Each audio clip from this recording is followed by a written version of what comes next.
Hello friends, how are you? Today we are going to discuss about limitations of Mendeleev's classification.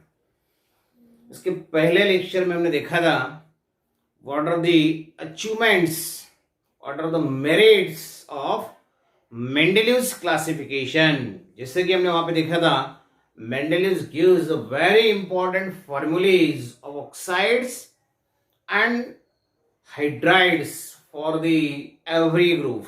जितने भी group है हर एक group के लिए हाइड्राइड्स का फॉर्मूला क्या है, ऑक्साइड का फॉर्मूला क्या है, it's very important, which was given by Mendeleev. Second, correction in the atomic masses. जो कुछ भी एलिमेंट्स के मास गलत है उसको करेक्ट करने का काम मेंडेलीव ने किया है. जैसे कि बेरिलियम का एग्जाम्पल हमने वहां पे देखा था.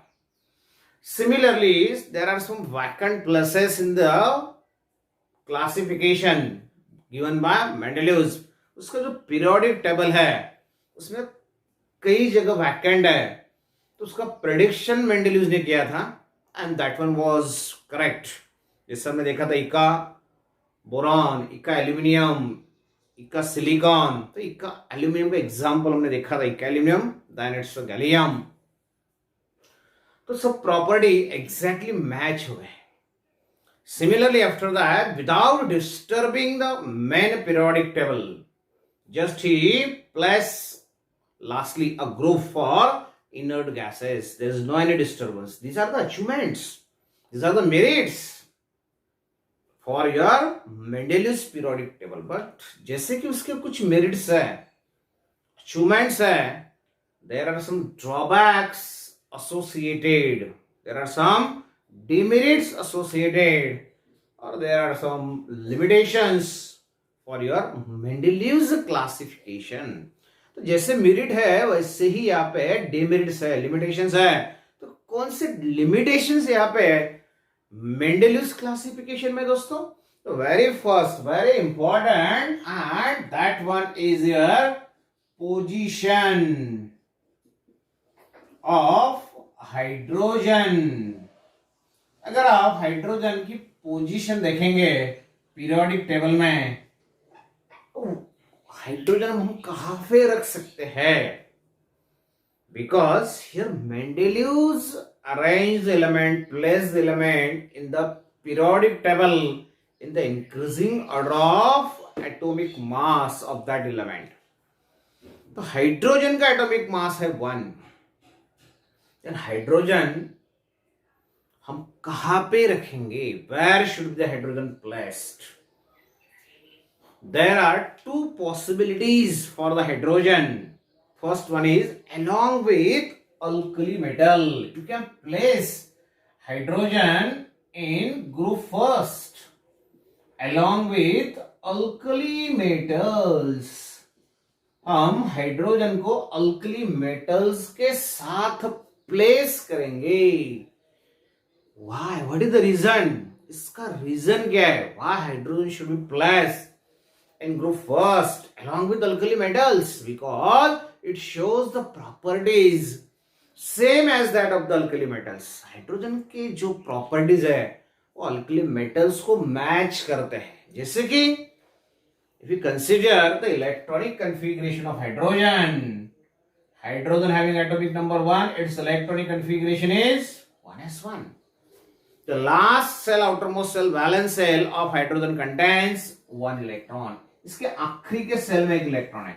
इसके पास एक ही है दोस्तों, तो एक ही रहने वाला है. उसका फर्स्ट सेल और आखिरी का सेल वही है, सेम है. तो उसके लास्ट सेल में 1 इलेक्ट्रॉन है. जैसे कि रिमेनिंग एलिमेंट्स के बारे में भी है. जैसे लिथियम के बारे में सोचेंगे आप, atomic number 3, electron distribution is 2-1. इसका इलेक्ट्रॉन डिस्ट्रीब्यूशन हो जाएगा आपका 1s1 लिखा तो भी चलेगा. It's a dual electronic configuration. Okay, तो आखिरी के सेल में 1 इलेक्ट्रॉन, इसके आखिरी के सेल में 1 इलेक्ट्रॉन. इसके बाद अगर हम सोडियम देखेंगे जिसका एटॉमिक नंबर है 11 मतलब इसका डिस्ट्रीब्यूशन आपका हो जाएगा 2-1. देखो आखिरी की सेल में 1 इलेक्ट्रॉन, यहां भी आखिरी में 1 इलेक्ट्रॉन, यहां भी आखिरी में electron. This are the valence electron. तो यहाँ पे अल्कली मेटल्स के वैलेंस सेल में 1 ही इलेक्ट्रॉन है. तो दोस्तों यहाँ पे हम हाइड्रोजन को अल्कली मेटल्स के साथ रखेंगे, रखना चाहिए. This is a strong reason why hydrogen should be placed in group first along with alkali metals.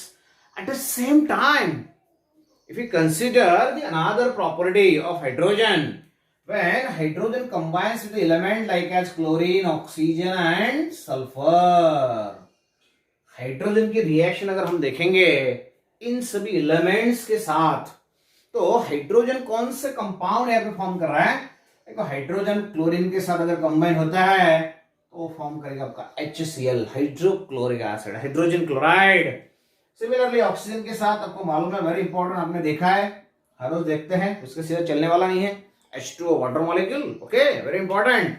Similarly when hydrogen combines with sulphur it gives H2S. तो ये हो गया हाइड्रोजन के compounds along with this elements chlorine, oxygen, sulphur. तो दोस्तों यहाँ पे अगर हम अल्कली मेटल्स जैसे देखा हमने हाइड्रोजन, लिथियम, सोडियम की रिएक्शन देखेंगे along with this element, then here sodium with chlorine, एक कंपाउंड भी आपको मालूम है, this one is your common salt NaCl, जो हम घर में यूज करते हैं for cooking of food during the cooking. Okay, तो एक देखो यहाँ पे हाइड्रोजन के साथ एक क्लोरीन है, सोडियम के साथ भी एक क्लोरीन है, तो 1:1 प्रोपोर्शन है. मतलब सोडियम जैसी ही प्रॉपर्टी हमें हाइड्रोजन दिखाता है, इसीलिए हम हाइड्रोजन को प्लेस करेंगे ग्रुप फर्स्ट में. सिमिलरली देखो यहाँ पे हाइड्रोजन और ऑक्सीजन के बीच रिएक्शन होने के बाद कंपाउंड क्या हो रहा है? H2O. वैसे ही अगर हम सोडियम के बारे में देखेंगे, sodium gives the compound sodium oxide, that is your Na2O. Same 2:1 proportion, 2:1 proportion. That's why you should place hydrogen in group first along with alkali metals. H2S. Here sodium gives the compound sodium sulfide and that one is your Na2S. तो दोस्तों ये जो property है reaction of hydrogen and sodium with these compounds shows that hydrogen should be placed in group first. तो ये तीनों property ऐसे है, ये तीनों कंपाउंड्स ऐसे शो कर रहे हैं कि हाइड्रोजन को हमें कहां पे रखना है. Just you should place the hydrogen in group first along with alkali metals. तो ये होगा आपका why hydrogen should be placed in group first. Similarly, hydrogen should be placed along with the halogens in group 7. Halogen के साथ मेंडलियस periodic table आपने देखा है, group first में सब अल्कली मेटल है, group 7 fluorine, chlorine, bromine, iodine, इनके साथ हमें हाइड्रोजन को रखना है. क्यों? What is the reason? Here all these are your halogens. कौन से हेलोजन आपको मालूम है? Fluorine, chlorine, bromine, iodine. All halogens exist. All halogens exist as diatomic. हर एक हेलोजन जो है वो as a diatomic exist होता है naturally in the form of X2. जैसे कि हम फ्लोरीन देखेंगे तो fluorine exist as F2, chlorine as Cl2, bromine as Br2 and iodine as I2.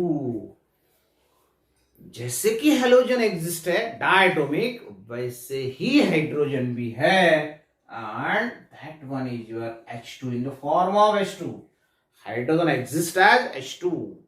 Therefore it should be placed along with halogens in group 7. क्योंकि अगर हम lithium के बारे में सोचेंगे तो लिथियम Li2 नहीं रहता है, सोडियम Na2 नहीं रहता है, हाइड्रोजन H2 है. वैसे I2, Br2, Cl2, F2. तो ये जो प्रॉपर्टी है diatomic nature, this property of hydrogen match with halogens. That's why hydrogen should be placed in group 7 along with remaining halogens. आगे दोस्तों, similarly here if you consider the electronic configuration of halogen. Every halogen, just consider here. If you consider the electronic configuration, every halogen contains, very important, every halogen contains 7 electrons in its outermost shell. देखो fluorine F जो है उसका atomic number है 9, electron distribution 2 7. दूसरा आपका chlorine जिसका atomic number है 17 2 8 7. तो देखो आखिरी के सेल में कितने इलेक्ट्रॉन है? 7 इलेक्ट्रॉन है. अगर हेलोजन को, चाहे वो फ्लोरीन है, क्लोरीन है, ब्रोमीन है और आयोडीन है, any one of the halogen, if they gains 1 electron, अगर हर एक हेलोजन एक इलेक्ट्रॉन गेन कर लिया तो इसका इलेक्ट्रॉनिक कॉन्फ़िगरेशन हो जाएगा 8 मतलब आपको पता है दोस्तों, ऑक्टेट गेट कंप्लीटेड. तो उसका ऑक्टेट यहां पे कंप्लीट हो जाएगा just by accepting, just by gaining 1 electron, it is converted into the stable electronic configuration. तो उसका इलेक्ट्रॉनिक कॉन्फ़िगरेशन स्टेबल हो जाता है just by gaining 1 electron. तो वही प्रॉपर्टी हमें यहाँ पे हाइड्रोजन दिखाता है. अगर आप हाइड्रोजन के बारे में सोचेंगे तो हाइड्रोजन का एटॉमिक नंबर है 1. अगर उसको स्टेबल इलेक्ट्रॉनिक कॉन्फ़िगरेशन चाहिए, जैसे कि यहाँ पे फ्लोरीन ने अगर एक इलेक्ट्रॉन गेन कर लिया तो नियॉन का neon, helium, neon, krypton, argon, xenon, this are inert gases stable. यहाँ पे इसका इलेक्ट्रॉनिक कॉन्फ़िगरेशन नियॉन जैसा हो जाएगा. 2 8 10 इलेक्ट्रॉन हो गए, 2 8 8 18 आर्गॉन हो गया. वैसे एक इलेक्ट्रॉन गेन करने के बाद अगर आप हाइड्रोजन का इलेक्ट्रॉनिक कॉन्फ़िगरेशन देखेंगे तो उसके साथ 2 इलेक्ट्रॉन जुड़ जाएंगे एक इलेक्ट्रॉन गेन करने के बाद. तो this is the electronic configuration of inert gas helium. 2 electron मतलब हीलियम हो गया, मतलब स्टेबल हो गया. तो just by gaining 1 electron hydrogen is converted into stable electronic configuration. And this is the property shown by hydrogen which is similar to that of your halogens. ये same property halogens जैसे ही है. Therefore hydrogen should be placed in group 7. Mendeleev's does not give the answer of this question. What is the position of hydrogen? तो hydrogen की position क्या होनी चाहिए, इसका answer अभी तक भी नहीं मिला है. मेंडेलियस ने तो नहीं दिया, बाद में आज तक till to this moment it's the ambiguity, it's the confusion. Where should be hydrogen placed, कहां पे उसे रखना है. आगे था ना. तो ये होगा आपका first limitation regarding the Mendeleev's classification. Okay दोस्तों, now the second limitation. next second limitation है जिसमें हम देखेंगे, जैसे पहले इसमें देखा हमने position of hydrogen cannot be given by Mendeleev's. तो second very important limitation and that one is the regarding the position of, very important term, isotopes.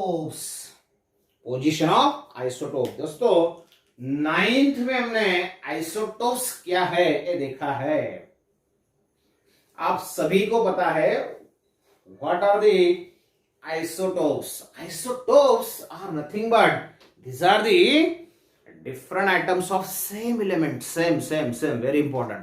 Different atoms of same element having same atomic number but different atomic mass number. मतलब अगर different atomic mass number है तो उसका mass भी different हो जाएगा.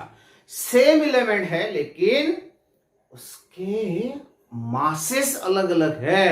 जैसे कि हम सोचेंगे अगर क्लोरीन आपको दिया है, here if you consider the chlorine having 2 isotopes. Chlorine के 2 isotopes है. in that first one is chlorine 35 and chlorine 37. दोनों का मास अलग अलग है. इसका मास कम है, इसका मास थोड़ा ज्यादा है. तो दोनों का मास अगर डिफरेंट है तो हमें क्लोरीन को प्लेस करना है. कहां पे प्लेस करेंगे हम दोस्तों, क्योंकि in Mendeleev's classification, elements are placed in the increasing order of their atomic masses. मतलब अगर जिसका मास कम है तो उसको हम पहले रखेंगे, जिसका मास थोड़ा ज्यादा है उसको बाद में रखेंगे. मतलब 2 क्लोरीन है, क्लोरीन 35, क्लोरीन 37, दोनों क्लोरीन को हमें अलग अलग रखना है. एलिमेंट एक ही है और उसको हम अलग अलग रखेंगे. तो दोस्तों ये पॉसिबल नहीं है, क्योंकि एक एलिमेंट अगर है तो उसको 2 जगह में हम कैसे रख सकते हैं. ऐसे हर एक एलिमेंट्स के आइसोटोप है. जैसे कि हाइड्रोजन के 3 आइसोटोप है, हाइड्रोजन 1, हाइड्रोजन 2, हाइड्रोजन 3, जिसका मास 1, 2, 3 है. उसको हम 3 जगह पे रखेंगे, चलेगा? नहीं चल सकता है दोस्तों. तो यहाँ पे एटॉमिक मास डिफरेंट हो जाएगा और डिफरेंट पोजीशन उसको देना पड़ेगा. तो आइसोटोप को हम डेफिनेटली किसी जगह पे नहीं रख सकते, या एक ही जगह पे रख दिया तो दोनों का मास अलग अलग है, चलेगा? और दूसरा जो है, अगर आप आइसोटोप के बारे में सोचेंगे तो इसके प्रॉपर्टीज और इसके प्रॉपर्टीज सेम हैं. अगर प्रॉपर्टीज दोनों के सेम हैं तो you should place these at the same place. एक ही जगह पे आपको रखना चाहिए, क्योंकि दोनों के प्रॉपर्टीज सेम है. एक जगह पे रख दिया तो मास तो डिफरेंट है तो नहीं चलेगा, डिफरेंट जगह पे रख दिया तो प्रॉपर्टीज सेम है, वो भी नहीं चलेगा. तो it's a confusion. Where should be the isotopes should be placed. तो ये कंफ्यूजन है, and this confusion not cleared by Mendeleev's, and this is the big drawback, limitation of the Mendeleev's classification. तो ये आपका सेकंड. बहुत सारे example हम isotope में ले सकते हैं. और अभी तीसरा जो लिमिटेशन है दोस्तों, वो है आपका third limitation. There is a irregular increase in mass. ये दोस्तों क्या है इर्रेगुलर इंक्रीज इन मास? मतलब क्या हुआ? When you travel from one element to another element, जैसे हम एक एलिमेंट के पास से दूसरे एलिमेंट के पास जाएंगे तो उसका मास चेंज होने वाला है, क्योंकि हमने पहले ही बोला है according to Mendeleev's elements are placed in the increasing order of their atomic masses. अगर हम एक एलिमेंट के पास से दूसरे एलिमेंट तक जाएंगे तो definitely there is a change in the mass. जैसे कि समझो मैंने ए एलिमेंट यहाँ पे देखा है, बाद में बी, बाद में सी, बाद में D, what it may be.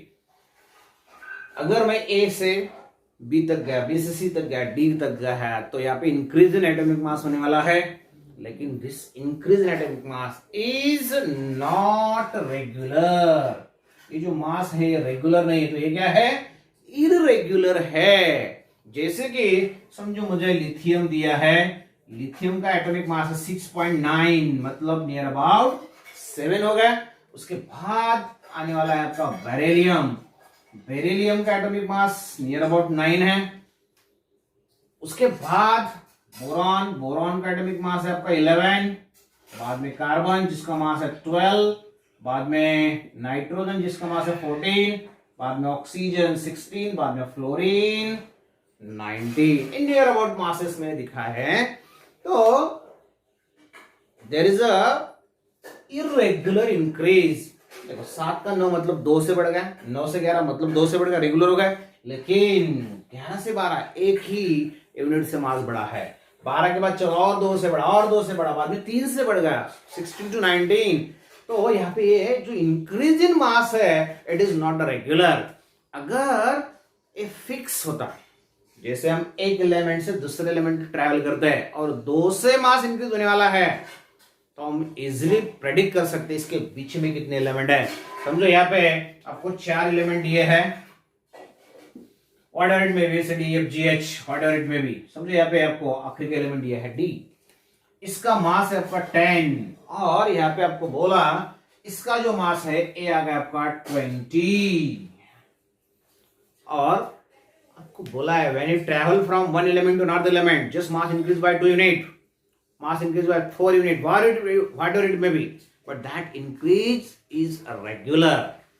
अगर मास 2 यूनिट से इंक्रीज हो रहा है तो आप बता सकते हैं यहाँ पे कितने एलिमेंट्स बीच में आने वाले हैं. 2 से बढ़ाना है आपको, मतलब यहाँ पे आ गया आपका 12, बाद में 14, बाद में 16, बाद में 18, तो 1 2 3 4, तो दो एलिमेंट के बीच 10 और 20 के बीच कितने एलिमेंट आ जाएंगे? 4 एलिमेंट। यहां प्रिडिक्ट कर सकते हैं कब? जब मास रेगुलर इंक्रीज होने वाला है तभी आप प्रेडिक्ट कर सकते हैं, otherwise it not be possible. तो increase in atomic mass is irregular, therefore you cannot predict, and this is the limitation for your Mendeleev's periodic law, periodic classification, periodic table। तो अचीवमेंट्स भी हमने देखे, demerits भी हमने देखे।